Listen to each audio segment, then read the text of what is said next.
Good morning. It is Jazmyn from Decor Cabinets. I am very excited to be hosting our first ever virtual webinar. So today we are going to be doing a designer roundtable, and we have a lot of really great designers joining us today that are going to be answering some really great questions. So a little bit about myself. I am from Decor. I've been here for 12 years, and 10 of those I did design. So very happy to see everyone here today. If you have any questions, please make sure to use the chat function, and we will be using that to answer any of your questions. So now I'm going to be introducing all of our designers that are with us today. So today we have J.Curry. If you can maybe wave a little bit, Jessica. She is from Interiors by J.Curry, located in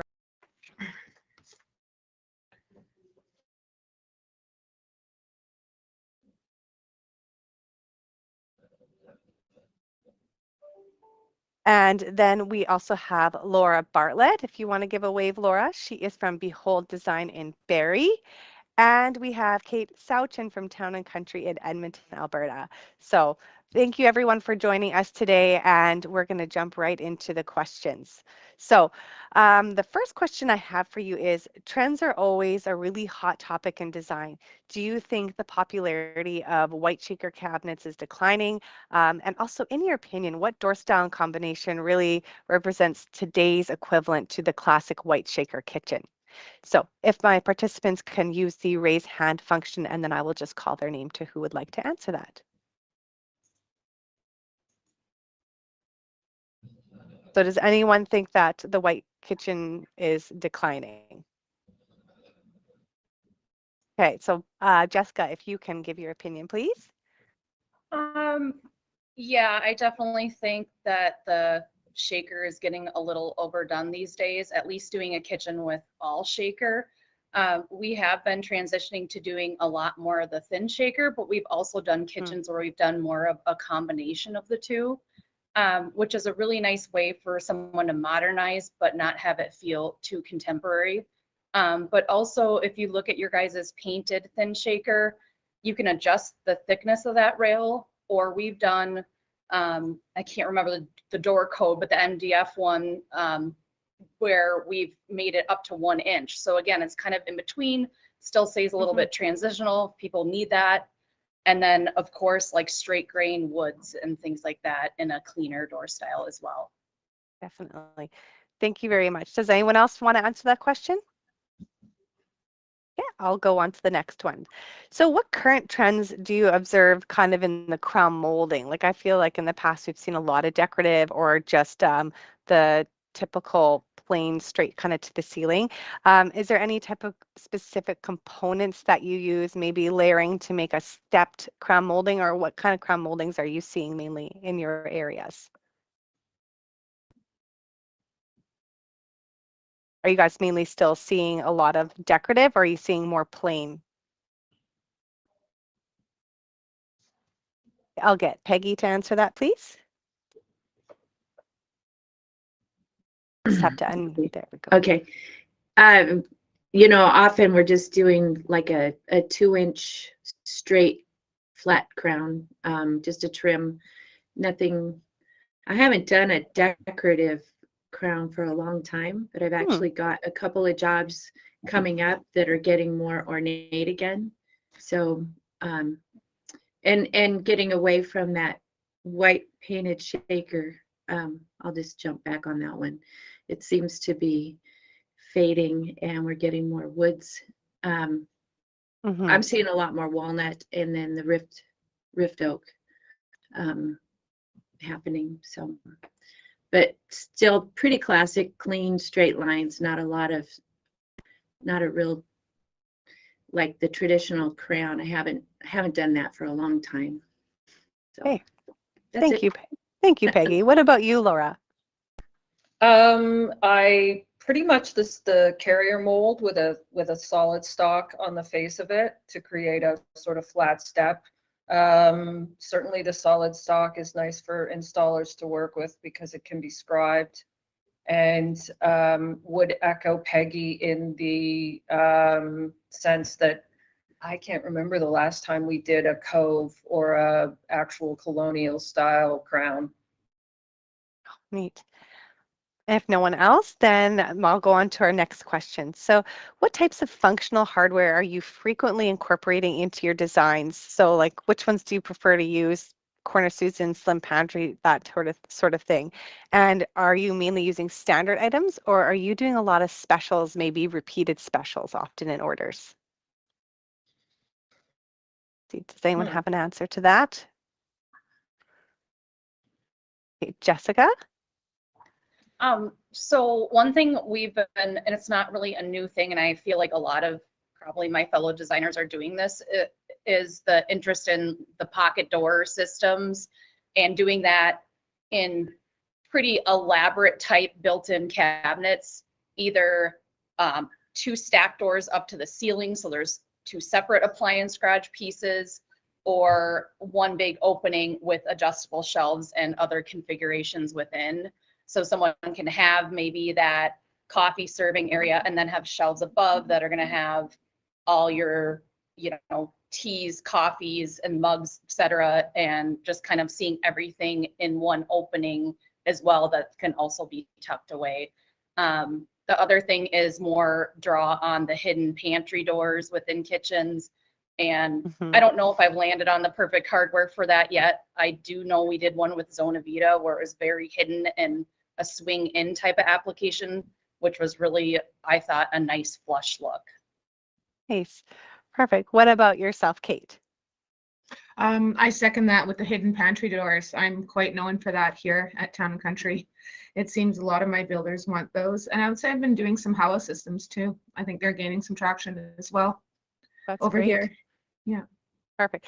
I'm actually just going to interject with Jessica's comment about the pocket doors, just for all the designers who are familiar with our hardware. So from what you might know is our pocket system, it kind of almost looks like a framed door, right? It's got the 5/8 inch panels on the side and then your door's pocket. And then when you put a cabinet above there, it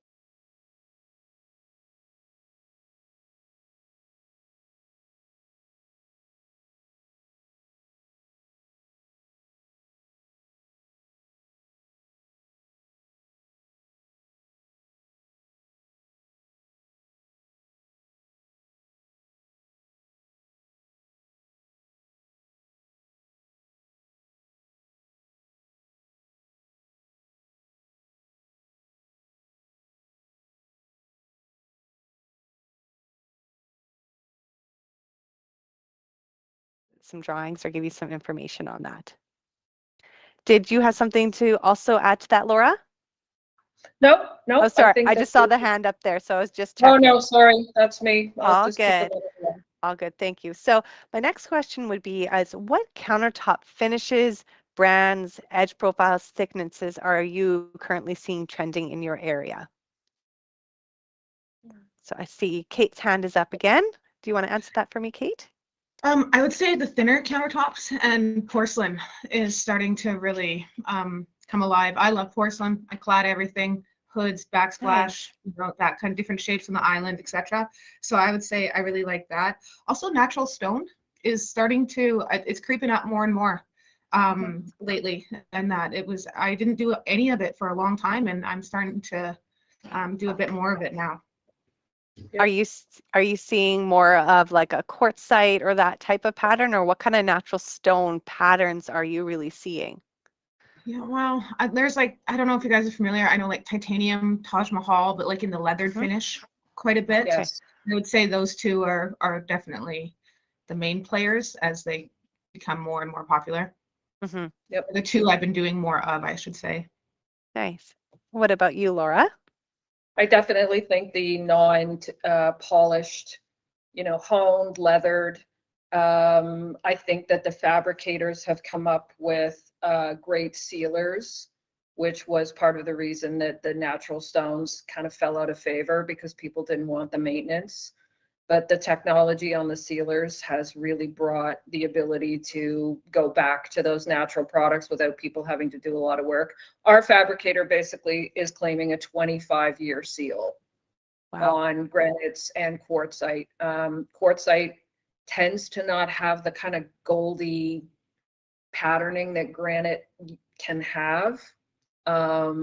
Beautiful, not marble because it's just not practical, but the quartzite is, and the quartzite happens, it's beautiful, but it's also harder than the granite, which I think is a big thing for people too.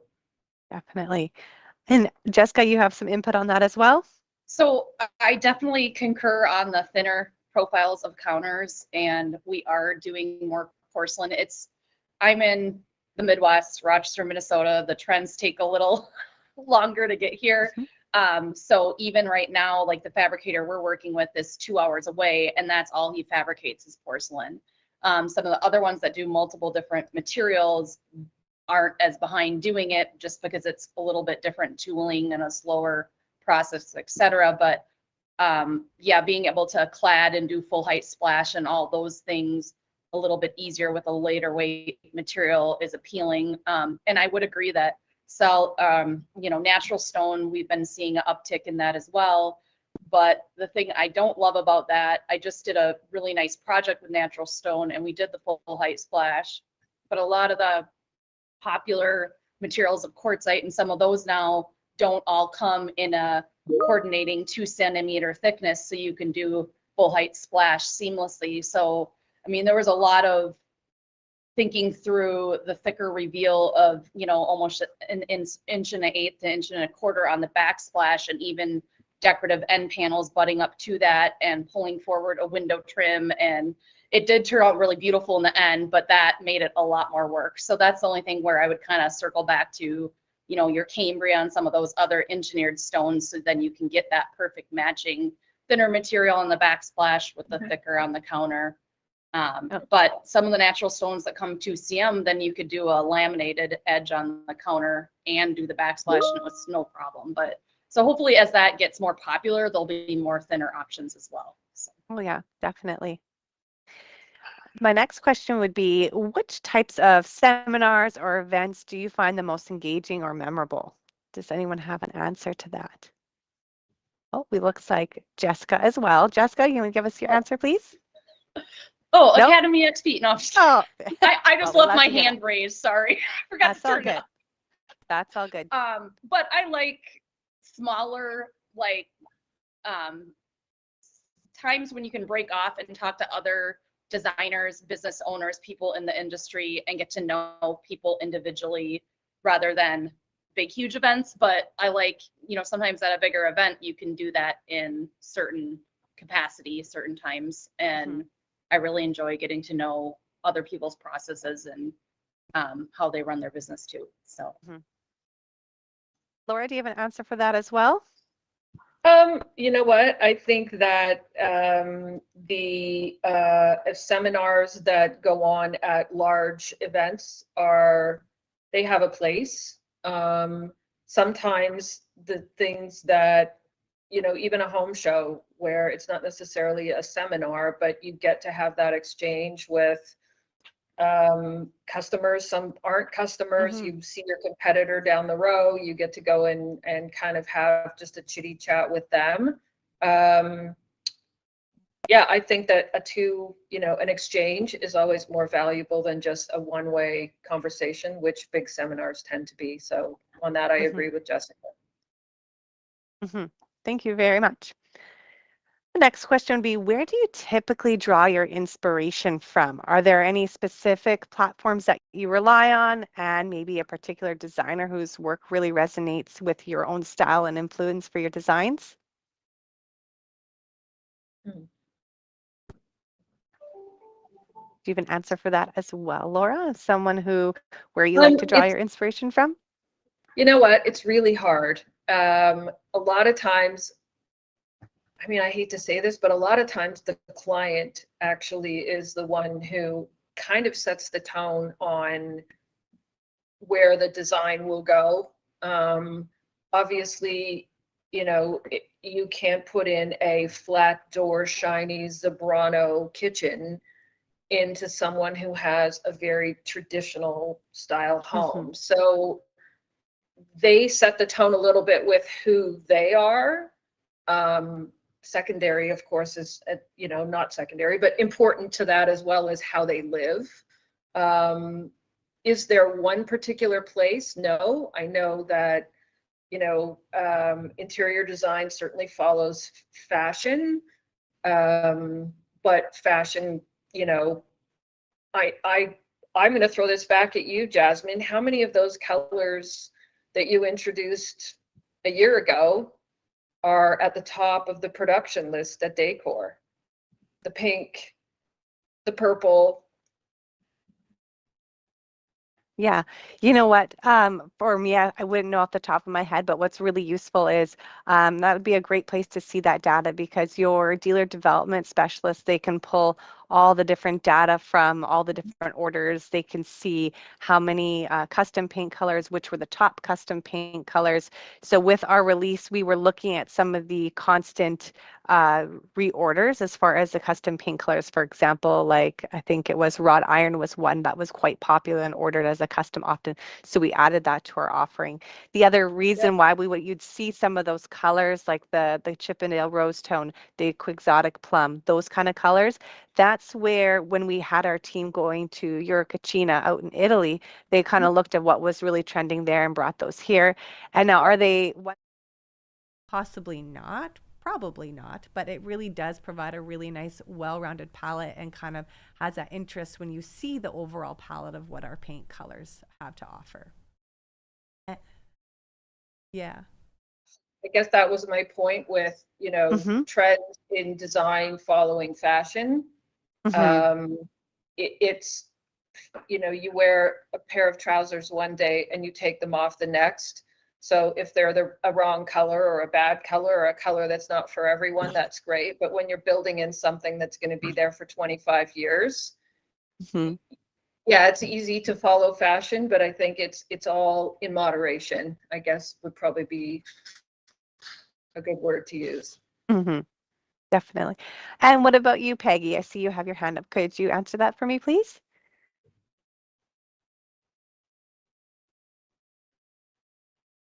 You might, oh, sorry, Peggy, you're muted. You'll have to start over one more time. Okay. There we go. Thank you. I don't spec a lot of the materials. I work with a lot of designers outside who do whole house design, and they generally set the style, and they seem to like the decor offerings the best because they can get custom with the door styles, the size of the rails, and all of that. But so I generally deal with the function of the kitchen more than the look. You know, making sure that it functions first, and then the form is more in the arena of the designer and or the homeowner and what their overall house, how, you know, how it's going to fit into the you know, if they got a super classic home and they want to stick a V106 door style and really modernize the kitchen, it doesn't really fit in the home. So I don't know what I'm trying to say. I don't pick a lot of the style. Okay. Yeah. If that makes sense. And what about you, Jessica? So, oh my gosh, I just lost my thought for a minute. Where were we at for questions? Sorry. I was asking where you typically draw your inspiration from, yes, or yes, maybe there's certain sorry. platforms. Yeah. All good. So honestly, I mean, probably my favorite place to draw inspiration would be trade shows, like when we go to the kitchen and bath show. You know, I wish I could do more of that. And it used to be I would go to the kitchen and bath show every other year or every couple years. Well, now the last few years, I've kind of been going almost every year, and it feels like it's a really great way. Now I get that that's a little more kitchen and bath focused, but with it being tandem with the builders show, there's just a lot to take in. And I feel like it's almost a little bit more on the forefront than just going through, you know, Houzz or, you know, Pinterest or Instagram. Obviously, those are all things I look at, but I also kind of take care not to save too much stuff and then point and click and try to copy things. So I feel like as a designer, we should be coming up with our own ideas anyway. But, you know, people say that the way our minds work, we're influenced whether we intend to do that or not. But I think if you're doing it with firsthand experiences, that's what makes a big difference. So also, like your guys' dealer experience center with the actual Zona Vida and Decor cabinets there, touching, feeling, seeing all those things is huge. Mm-hmm. Definitely. I saw, Kate, you had your hand up. Do you have something to add to that?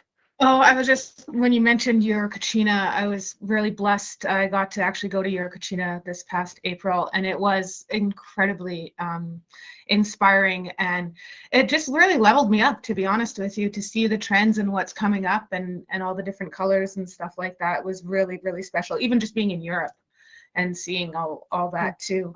I'm very opposite of Peggie. My clients actually specifically come to me for design and for me to kind of give them some ideas and inspiration and that. So it's a bit of a process in discussing sort of their needs, wants, style, taste, their house, like Laura was saying too, you know, has to kind of all fit together as well. So we kind of get to know each other that way and then start putting together the design. Yes, very nice. My next question would be, do you believe that your client base is still really actively engaged in comparing prices, or maybe that's never really been how your clients are? Do you find that most people come to you looking for price or for design? Do you have some input on that, Laura?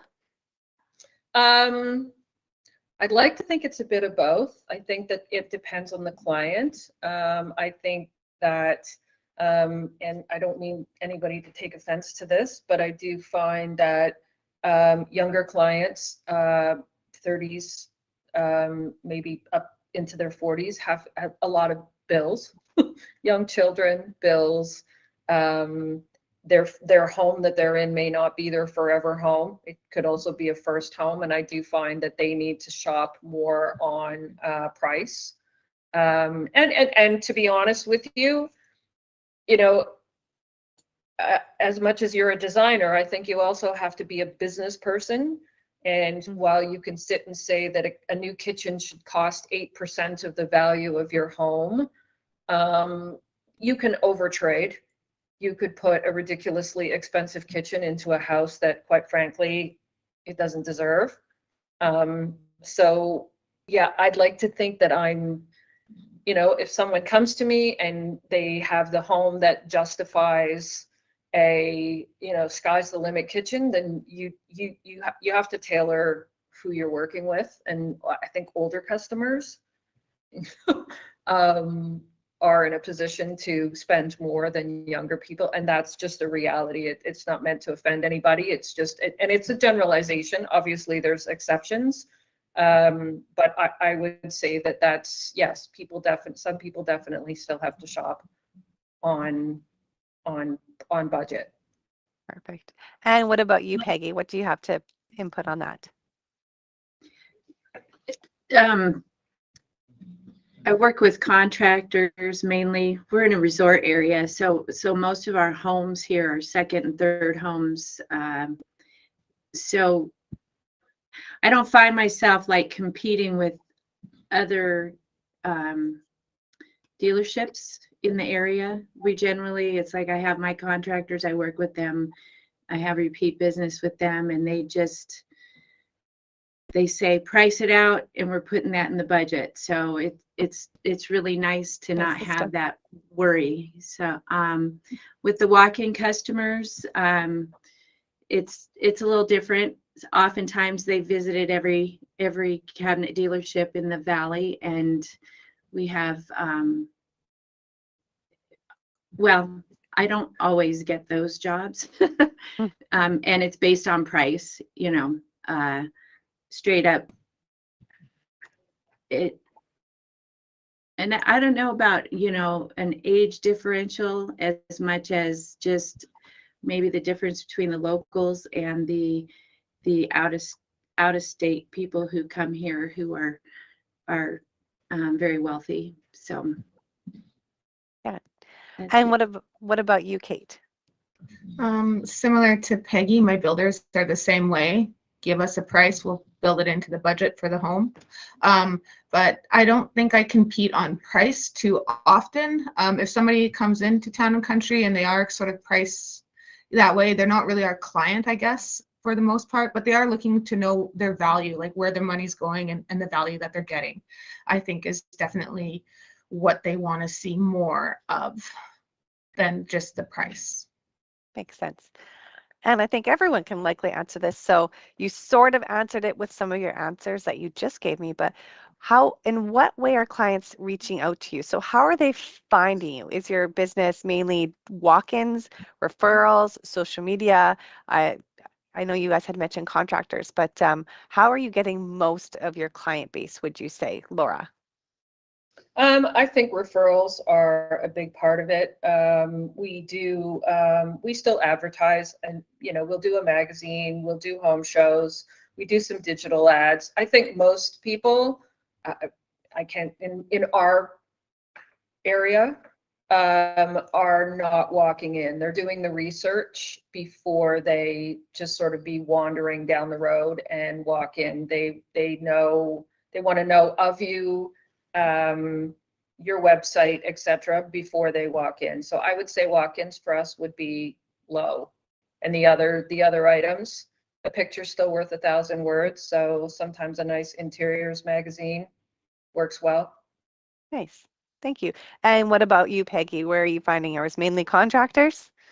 Mainly contractors, designers. I've had just recently people from like 75 miles away finding me on my website, which I didn't realize that was even that people even looked at it. So I don't advertise other than I have a website, and it's I don't know, they just I have a sign on the highway I'm in a strip mall, and I've had a few people that said, oh, I was driving by, I saw your sign, I'm looking at doing my kitchen. But it's a resort town, but it's pretty small, so mostly word of mouth, Okay.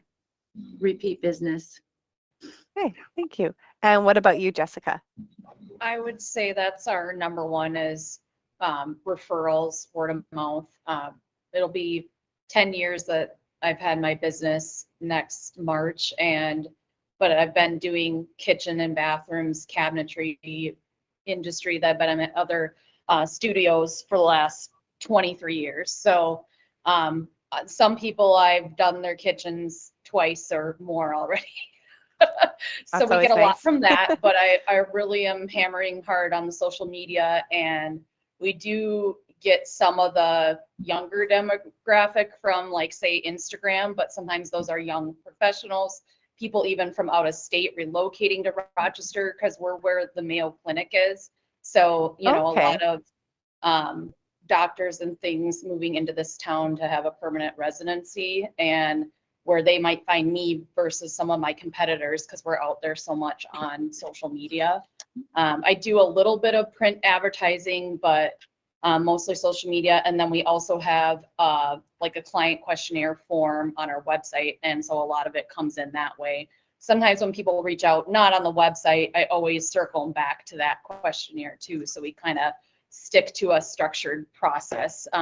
We do have a showroom, and it's in a very prominent location, but I've only been in this newer space for the last 2 years, but we're right on Broadway. And there's, I don't know, 30,000 cars a day or something that go by, but people are still figuring out where we are.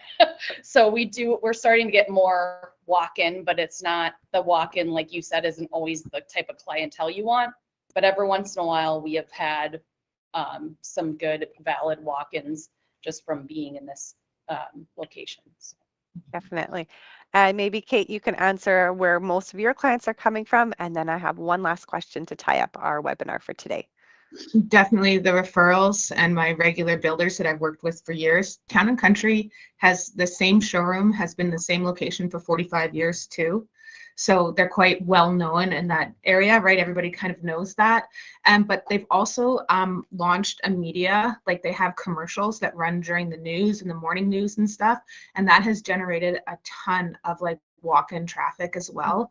And then they hired a full-time marketing person as well that's really amping up our social media, linking the websites, engaging clients on those platforms as well to kind of generate some more of the younger demographic too, and showcase our work more and what we've done. Definitely. I feel like that's where a lot of people are almost shopping these days is Instagram, right? Instagram has their ads or their, I don't know for you guys, but I've been seeing a lot more on Instagram. I find I would look more on Instagram for inspiration over Pinterest now. I feel like there's that switch happening. Yeah. So I will ask you guys one more question and then we'll see if there's any questions that come in for the last couple minutes. So the biggest thing would be, what is the one piece of advice that helped you succeed over the years that you would pass on to another designer? So your biggest tip or yeah, your biggest piece of advice. We can maybe start with Peggie there, please. Early on when when I started this career, I had a designer that she said to me, never apologize for your price. She said, it is what it is. It's honest. It's straightforward. Don't apologize.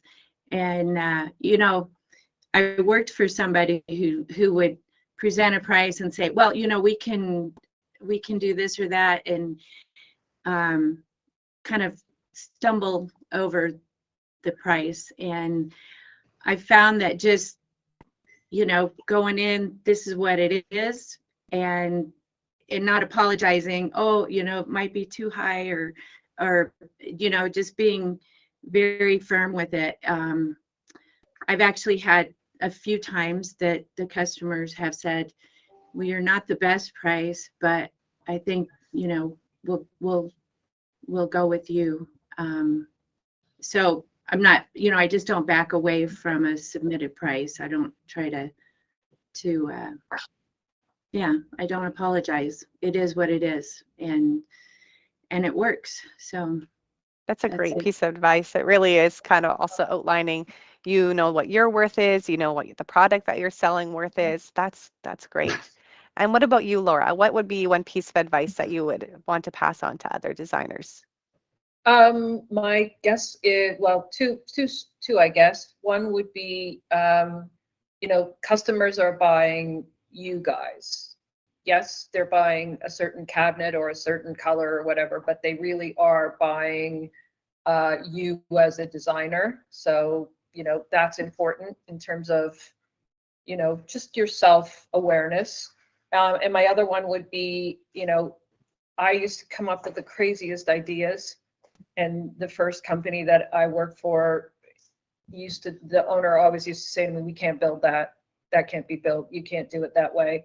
And I guess I was always saying, well, why not? So my other advice, sorry about that, would be never say never. If you can dream it, somebody somewhere can build it. That's great. Thank you. Jessica or Kate, do you have any other small pieces of advice that's something that helped you succeed? Kate? I would say don't be afraid to try hard things. I remember the first hidden door I did. I had no idea how we were going to execute this and do it, but it worked, and it just kind of gives you, you know, just don't be afraid to try it, like Laura said. Great. And what about you, Jessica? Well, Laura's on point. I'm with her about selling yourself and not just your product. That was definitely my number one, because that's something I feel like has resonated year after year. And I also told my other designer employee here that as well. And just kind of that we're selling not just the cabinetry and experience, and why is your stuff more? Because we manage it. We cover every detail. We're there for you. We're making sure from design to installation, everything's going to be the way you want it. And then also I would just say, never give up. You know, I don't know. I mean, I know some of you probably own businesses and some of you are designers at businesses, but there are those moments where, you know, you kind of have to re-evolve or knock on a few extra doors and things like that. New builders, new remodelers, and innovate within your industry to keep everything going. So thank you. Well, thank you very much to all of you, Kate, Laura, Peggy, and Jess. That you're able to join us, and we're always thankful for all of our partnerships with all of you guys. That's what keeps us in business, and we love working with you. There are no questions right now, so I think as we have already gone over the time, we will say goodbye to everybody, and thank you so much for watching. And if you have ever any other questions, feel free to send us an email to our Decor Cabinets website. Thank you, everyone, very much. Oh, good. Thanks, guys. Have a great day.